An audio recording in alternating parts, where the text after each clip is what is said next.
Energy! Chismis Kabaglita! With Tita Cora and Kapitana Sisa. Same, pero iba! We are number 106.7 Energy FM. Panggawag mong sabihin na radyo, sabihin mo. Energy! Yan!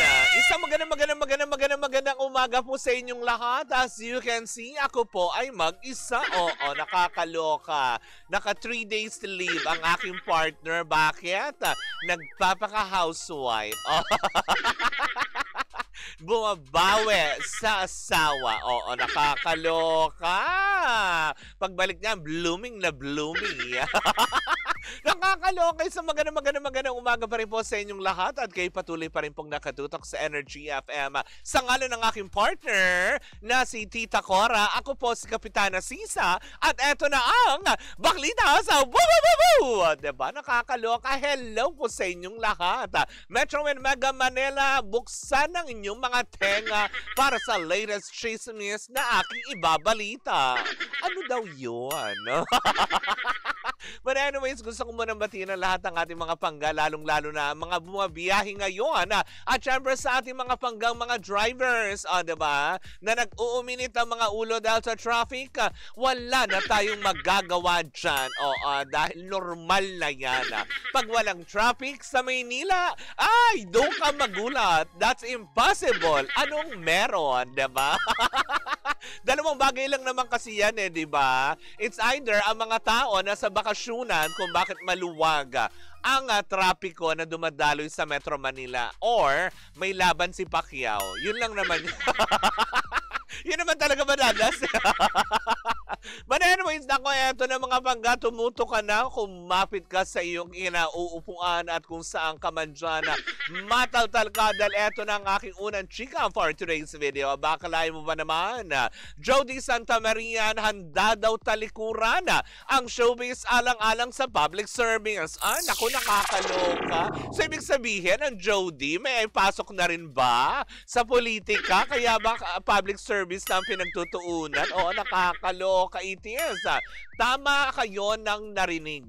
Napansamantala niya munang tatalikuran ang showbiz light. Ay, nako.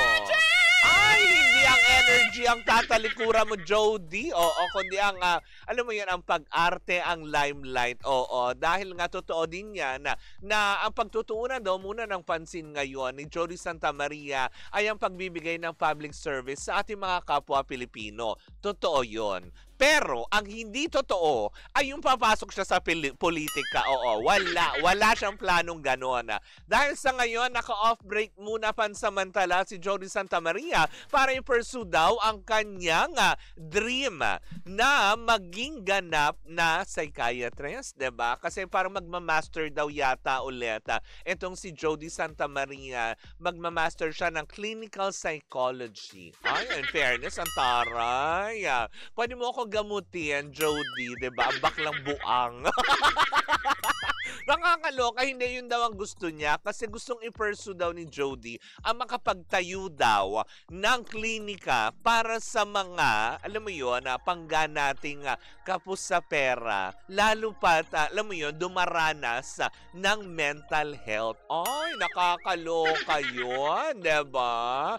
As in talagang may concern siya sa kapwa niya na alam naman din niya na walang kakayanan kasi hindi lang naman, alam mo yun, hindi lang naman basta sa mayaman dumadanas ng mental health Yung mga sinasabing anxiety. Nakakalo. Yung mga anxiety, yung mga nag-utang-utang, 'di ba? Tapos 'di ba, landi-landi, pasyal-pasyal, tapos pag sinisingil na ayun. Ina-anxiety ako, sinisingil ako ng pinagkakautang. Anxiety ba 'yun? Di ba yung mga ganong aspeto? Yung iba kasi talaga, hindi lang sa mayayaman ito, kumaga nangyayari, kung hindi rin sa mga kapatid natin na medyo kapos din, lalo pat sa budget. Kaya nga naman ang isipan ni Jody na i-pursue ang karerang ito bilang isang, alam mo yung psychiatrist, psychologist ba ang tawag doon? Nakakaloka. Is para makapaglingkod din sa ating mga kababayan na alam mo yung kapos nga, syempre sa pagpapagamot, lalo pat may mga dinadanas nakakaranas na, alam mo yun, mentalidad. Mentalidad! Gusto mo yun? Nakakaloka. Pero yun na nga, di ba? Sana lahat talaga ganito ang pursue. Yung makapaglingkod sa kapwa na kahit walang itatakbong posisyon. Di ba? is talagang willing magbigay ng tulong sa ating kapwa Pilipino, yung mga ganyan na lalo pa ang focus din, yung mga mahihirap nating mga pangga, nakakaloka. Hindi yung ganitong election lang kayo, alam mo yun, babait, ako nakakaloka. Sabi nga ng ilan, di ba, wala yan sa posisyon sa gobyerno kung gusto mo talagang tumulong. At wala din yan sa kasikatan at sa camera kung willing ka din talagang tumulong sa iyong kapwa. Kasi yung iba, di ba, ginagawa lang naman ang pagtulong pag may camera para lang mo sabi na, uy, ang bait-bait, ang mukha mo, yun yun. May pinagugutan ka, Sisa. Gina G. Hindi, totoo naman, di ba? Yung iba kasi tumutulong lang for the sake na tipong para lang mapuri on social media, di ba? Alam mo, isa rin sa kinararanas natin kung bakit nagkakaroon tayo ng anxiety attacks. Tapos yung mga depression, yung mga ganyan, is because we keep on validating ourselves over social media. Na parang tipong binavalidate mo kung anong itsura mo for today, di ba? Na parang tipong, ay, kailangan may mga maraming mag-heart sa picture mo. Ay, kailangan marami magbumati sa'yo, marami. Ha? Talaga ba? Hindi ka ba pwedeng maging masaya for the sake, alam mo yun, para sa sarili mo, ibigay mo yun. And you owe that to yourself. Diba yung mga ganyan? At hindi kailangan lagi yung mga ibang tao ang magsasabi sa'yo ng dapat mong gawin.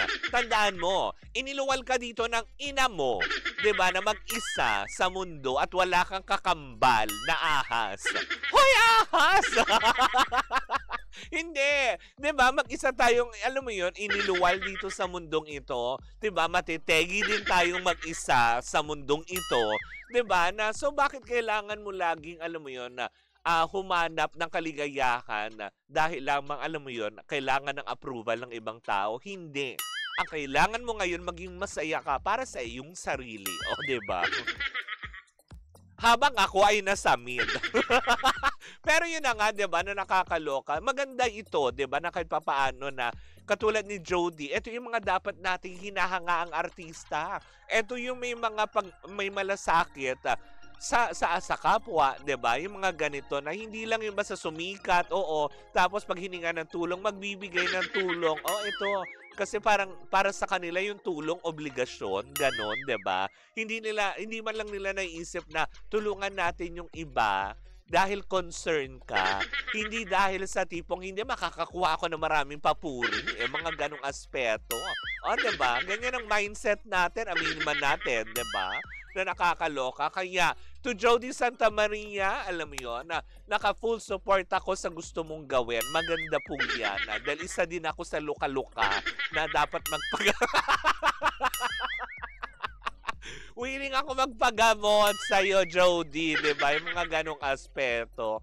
Well, anyways, mga banggayan po muna ang ating unang chika for today's video. Sa ating pagbabalik, isang umatigabong chikahan na naman na dala-dala na nag-iisang bakla. Oo, nakakaloka.